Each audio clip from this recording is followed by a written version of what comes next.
Thank you. Good afternoon. It's cases like this that make it difficult to be a lawyer, and we're in a legal process and we think like lawyers. However, as the mayor said, we appreciate that the words we used were insensitive, and we're very, very sorry for any offense that people took or for the hurt that they may feel because of that insensitivity. That is why we'll be refiling an answer. We are preserving our defenses, as the mayor said, but we will be changing our language. Thank you. Sure.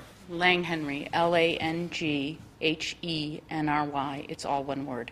And you're the lead counsel? I'm the law director, yes. Okay.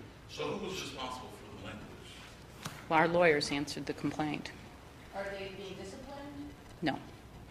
Well, so that I can answer that. As you may imagine, the city of Cleveland is sued many times. And some of those suits are involving loss of life. And as a result of that, the law department and their attorneys answer those complaints, and they answer them in a way that becomes routine.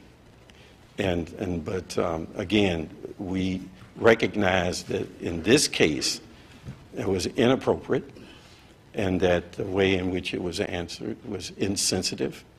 And that is why we are here today to apologize for something that was not intended to happen. But even though it was not intended to happen, as the law director said, it did bring hurt to some people, and I believe to the community at large, but the family in particular.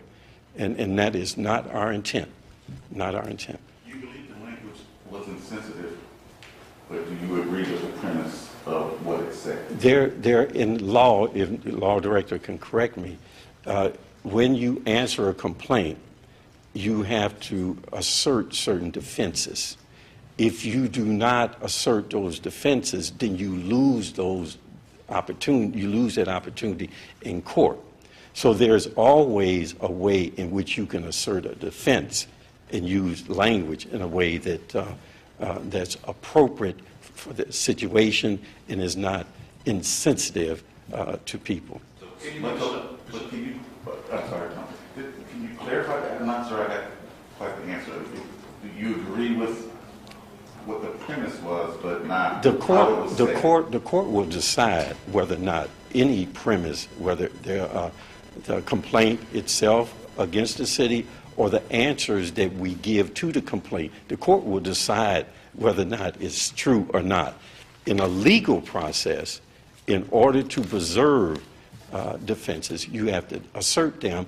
And in a complaint, I imagine that in order to assert a certain thing, and if that's the way you want, you have to assert it. You can't just do that later on. So in that regard, the court will make those kind of decisions.